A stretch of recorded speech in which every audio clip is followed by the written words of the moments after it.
하나님 말씀 시편 113편 1절부터 9절 말씀입니다. 구약 성경 887페이지 시편 113편 1절부터 9절 말씀, 제가 봉독하고 마지막 절 합독하겠습니다. 할렐루야, 여호와의 종들아 찬양하라. 여호와의 이름을 찬양하라. 이제부터 영원까지 여호와의 이름을 찬송할지로다. 해 돋는 데에서부터 해 지는 데까지 여호와의 이름이 찬양을 받으시리로다. 여호와는 모든 나라보다 높으시며 그의 영광은 하늘보다 높으시도다. 여호와 우리 하나님과 같은 이가 누구리요? 높은 곳에 앉으셨으나 스스로 낮추사 천지를 살피시고 가난한 자를 먼지더미에서 일으키시며 궁핍한 자를 거름더미에서 들어 세워 지도자들 곧 그의 백성의 지도자들과 함께 세우시며, 함께 읽습니다. 또 임신하지 못하던 여자를 집에 살게 하사 자녀들을 즐겁게 하는 어머니가 되게 하시는도다. 할렐루야. 아멘. 오늘 말씀 시편 113편 할렐루야로 시작해서 할렐루야로 마칩니다. 여호와를 찬양하라, 여호와를 찬송하라. 오늘 1절에 보면 여호와의 종들아 찬양하라, 여호와의 이름을 찬양하라 라고 말합니다. 여호와의 종들, 우리는 이 말씀을 통해 볼 때 자칫 잘못하면 제사장들이나 또 정말 그 당시에 하나님 앞에 서 있는 그러한 높은 신분을 가진 사람들, 오늘로 따지면 신분의 차이는 없지만 또 저처럼 이렇게 목회자나 또는 앞에서 레위인처럼 또 예배를 섬기는 모든 사람들이라고 생각할 수 있지만, 그러나 여기 있는 여호와의 종들은 곧 하나님의 백성들, 오늘 이 자리에서 예배하는 저와 여러분 모두를 지칭하는 말입니다. 특별히 예수님이 이 땅에 오신 이후에 모든 하나님의 자녀들 또 그리스도의 제자된 모든 이들은 이와 같이 하나님을 찬양하는 삶을 살아야 할 것에 대해서 말하고 있습니다. 여호와의 이름을 찬양하라. 사람이라 마땅히 하나님의 이름을 찬양한다라는 것이 성경이 우리에게 동일하고 또 반복적으로 가르쳐 주시는 말씀이에요. 우리가 아는 대로 인간의 제일 첫 번째 되는 목적이 무엇입니까? 하나님을 영화롭게 하는 것. 이 영화롭게 하는 것의 첫 번째가 뭐예요? 지금까지 우리가 계속 살펴보고 있는 하나님께 영광을 돌리는 것, 하나님께 감사하는 것, 하나님을 찬양하는 것, 이 모든 것이 인간이 이 땅에 있어서 해야 할 첫 번째 모습이요 또 삶의 목적이라는 것입니다. 이사야서 43장 21절에 보면 하나님께서는 이스라엘 백성을 일컬어서 이 백성은 내가 나를 위하여 지었나니 나를 찬송하게 하려 함이라. 우리가 하나님을 찬송하는 이유가 있죠. 이 이사야 선지자, 우리가 잘 아는 이사야서의 43장 앞에 있는 19절부터 20절에 보면 우리가 너무나 잘 아는 말씀이 기록되어 있습니다. 보라, 내가 새 일을 행하리니 이제 나타낼 것이라. 너희가 그것을 알지 못하겠느냐? 반드시 내가 광야의 길을 사막의 강을 내리니 장차 들짐승 곧 승냥이와 타조도 나를 존경할 것은 내가 광야의 물을 사막의 강들을 내어 내 백성 내가 택한 자에게 마시게 할 것이라. 이와 같은 자기 백성을 위해서, 자기의 택한 자들을 위해서 놀라운 일들을 행하시는 하나님, 광야의 길을 사막의 강을 내시고 하나님의 백성, 하나님의 택한 자들로 마시게 하겠다라는 이 하나님의 놀라운 일들 앞에서 우리가 해야 할 일이 무엇일까요? 이스라엘 백성이 해야 할 일이 무엇이겠습니까? 이와 같이 새 일을 행하신 하나님을 찬양하는 것이, 인생에게 기적을 행하신 하나님을 우리가 만날 때 할 수 있는 일이 무엇이겠습니까? 하나님을 찬양하는 것입니다. 그렇기 때문에 우리가 하나님을 찬양하는 것은 단순히 우리가 하나님의 지음받은 피조물이라는 이유 때문 그것만이 아니라는 거예요. 물론 그 하나만으로도 우리는 하나님을 찬양해야 될 이유가 차고 넘칩니다. 그럼에도 불구하고 하나님은 창조주이신 그분이 피조물인 우리를 위해서 이와 같이 새 일을 행하시고 놀라운 일을 행하시는 것, 그래서 저와 여러분의 삶의 목적은 마땅히 하나님을 찬양해야 한다는 것입니다. 오늘 하루도 마찬가지예요. 우리가 하는 일, 우리의 모습을 보고는 하나님을 찬양할 수 없어요. 그러나 우리를 위해 행하시는 하나님의 놀라운 일들을 볼 때 우리는 하나님을 찬양할 수밖에 없다라는 것입니다. 오늘 3절에 보면 해 돋는 데에서부터 해 지는 데까지 여호와의 이름이 찬양을 받으시리로다. 단순히 저와 여러분만이 아니에요. 온 땅, 온 세상, 모든 민족에게 하나님의 이름은 찬양을 받으실 만하다라는 것을 시인은 노래하고 있는 것입니다. 오늘 저와 여러분이 살고 있는 우리의 모든 삶의 터전, 오늘의 예배의 자리뿐만 아니라 우리의 가정, 우리의 일터, 오늘 우리가 만나는 모든 사람들 앞에서 저와 여러분이 해야 할 일, 그것은 바로 하나님을 찬양하는 것이, 이것이 마땅하다는 것입니다. 그럼에도 불구하고 사람들은 이 목적을 잊어버려요. 망각합니다. 내 삶의 목적이 무엇인가? 내가 정말 오늘 하루의 삶을 통해서도 하나님을 찬양해야 한다라는 이 사실을 잊어버려요. 여기서 멈추면 그나마 괜찮아요. 아니, 괜찮을 건 아니죠. 그런데 더 나아가서 하나님의 이름을 찬양하는 것이 아니라 하나님의 이름을 욕되게 하는 자들이 있다고 말해요. 그리고 하나님의 이름을 가벼이 여기고 오히려 하나님께 드려야 될 영광을 자기가 취하는 그와 같은 삶의 자리도 우리에게는 있어요. 여러분, 그래서 저와 여러분이 오늘 하루를 살아가면서 우리가 혹시 그렇게 하지 않았는지, 그리고 하나님께 지음받은 피조물이요 마땅히 하나님을 찬양해야 함에도 불구하고 오히려 하나님을 대적하고 악인들의 꾀를 따르고 죄인들의 길에 서고 오만한 자들의 자리에 앉기를 두려워하지 않는 이 땅의 사람들을 만날 때 우리가 해야 할 일이 무엇입니까? 하나님의 이름을 들려주는 거예요. 전하는 거예요. 저와 여러분의 존재만으로도 하나님의 영광을 받으시도록 우리의 말과 우리의 행동이 하나님을 찬양해야 하는 것입니다. 여러분, 오늘 5절 말씀에 보면 우리 여호와 우리 하나님과 같은 이가 누구리요? 여러분, 이것이 시편에 일관되게 흐르는 구절이에요. 나는 죄인이지. 그런 나와 같은 죄인을 하나님이 구원하신 내가 무엇이길래? 여러분, 여호와 우리 하나님과 같은 이가 누구리요? 이 말의 진정한 의미는 뭐죠? 그와 같은 존재가 없다는 거예요. 우리 하나님 같은 분은 없다는 거죠. 아무도 없다는 거예요. 우리 하나님이 어떤 분이라고 말합니까? 시편 기자는 5절에서 높은 곳에 앉으셨다라고 이야기를 합니다. 우리보다 높은 곳, 영광을 받으실 만한 분, 아니 모든 천지 만물을 창조하시고 우리에게 생명을 주신 생명의 주인, 그분은 높은 곳에 앉으신 가장 높으신 이름을 지니셨고 가장 위대한 분이라는 것이, 여러분, 그래서 저와 여러분이 하나님에 대해서 분명한 이 생각을 가져야 합니다. 하나님은 높고 위대하신 분이에요. 그래서 우리가 하나님을 경외하는 것이에요. 우리와 같이 인간의 교만은요, 자꾸 하나님을 자신들의 위치로 끌어내리려고 해요.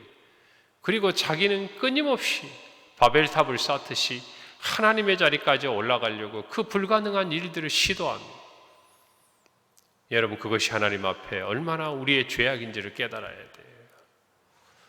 여러분, 모든 인간들이 정말 이 성경과 또 하나님의 이 말씀에 도전하는 첫 번째가 뭡니까? 구약시대, 우리가 구약 성경을 볼 때 그들이 하늘에까지 닿기 위해 바벨탑을 쌓은 것처럼 그들이 하나님 주신 말씀을 받았을 때 이 말씀을 하나님의 말씀으로 받는 것이 아니라 사람의 말로 바꿔버려요. 사람의 지식으로 바꿔버려요. 사람의 언어로 바꿔버려요.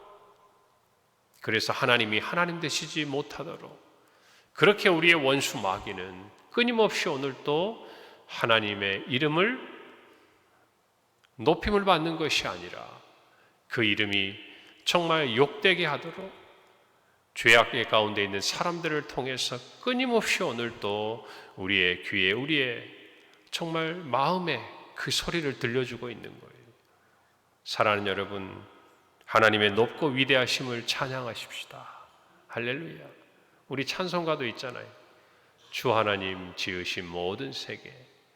우리가 대자연 앞에 섰을 때, 정말 경이로운 어떤 광경을 눈앞에 보았을 때 우리도 모르게 우리의 마음속에 떠오르는 이 찬양의 가사가 뭡니까?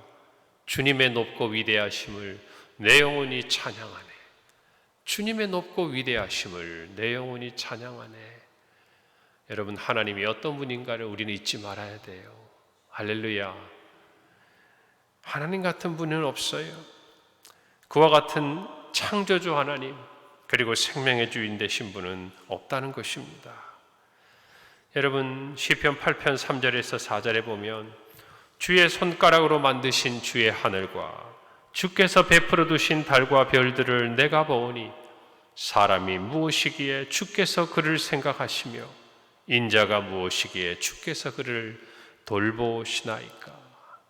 사람이 무엇이기에, 인자가 무엇이기에, 내가 무엇이기에, 하나님이, 그 높고 위대하신 하나님이 우리를 돌보시는가. 이게 시편 기자의 찬송이에요. 우리는 뭔가를 이야기하고 싶을지 몰라요. 그러나 우리는 하나님의 영광에 다가갈 수 없는 자예요. 모든 사람의 죄를 범하였음에 하나님의 영광에 이르지 못한다는 것이 로마서 3장 23절의 이 말씀이 우리와 하나님의 차이를 알려주는 거예요. 오늘 저와 여러분이 하나님이 누구신지를 분명히 알기를 바랍니다. 조금 전에 시편 말씀처럼 하나님은 어떤 분입니까? 스스로 낮추사 천지를 살피시는 분이에요. 그 어느 누구도 하나님의 영광에 도전할 수 없어요. 그 어느 누구도 하나님의 높은 영광의 보좌에서 내려오시게 할 수 없어요. 오직 한 분, 자신만이 스스로 낮추실 수 있는 겁니다. 여러분, 우리가 예수 그리스도의 십자가를 생각할 수 있죠. 빌립보서 2장 5절에서 8절 말씀, 너희 안에 이 마음 품으라. 곧 그리스도 예수의 마음이니 그는 근본 하나님의 본체시나 하나님과 동등됨을 취할 것으로 여기지 아니하시고 오히려 자기를 비워 종의 형체를 가지사 사람들과 같이 되셨고 사람의 모양으로 나타나서 자기를 낮추시고 죽기까지 복종하셨으니 곧 십자가에 죽으심이라. 여러분, 이것이 하나님의 마음이에요. 하나님께서 행하신 일이에요. 오늘 말씀처럼 하나님은 스스로 낮추사 천지를 살피시는 분이에요. 오늘 저와 여러분의 이 삶의 자리도 하나님이 살피는 자리라는 것을 우리 잊지 말아야 합니다.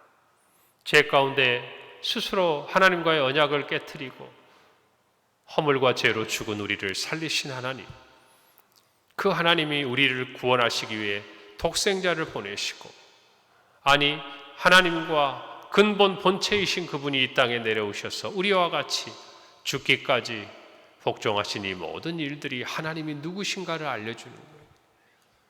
오늘 저와 여러분이 하나님 같은 분이 없음을 깨닫기를 바랍니다.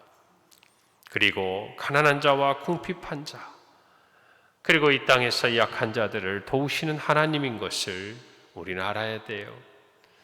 오늘 7절 말씀해 보니까 가난한 자를 먼지 더미에서 일으키시며 궁핍한 자를 거름 더미에서 들어 세워 8절에 지도자들 곧 그의 백성의 지도자들과 함께 세우셨다.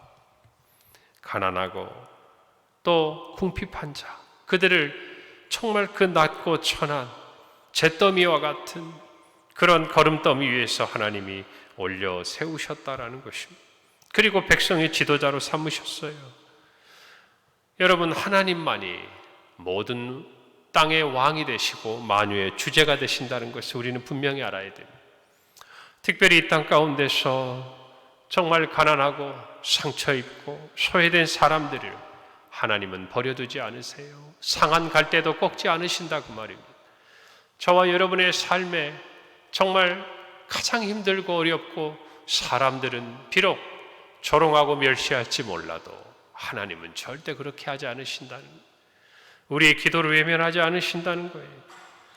여러분, 사무엘상 2장 8절에 보면 아들이 없던 한나가 사무엘을 낳게 됩니다. 그리고 그 한나의 기도가 있어요. 찬양입니다.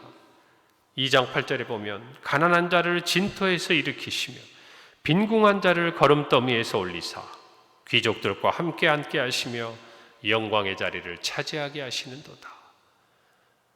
아들을 낳지 못하는 한나의 처지가 바로 가난해요. 가난한 자의 마음과 같아요. 진토에 있는 것 같아요. 그리고 거름더미에 정말 놓여져 있는 것 같은 자신의 인생을 누가 올리신 거예요? 하나님이 끌어올리셔서 영광의 자리로 이끄신 거예요. 여러분, 오늘 저와 여러분도 삶에 힘겹고 빈궁하고 거름더미와 같이 정말 세상에서 수치가 되는 것과 같은 그런 자리가 있다면 하나님 앞에 나아가시기를 바랍니다.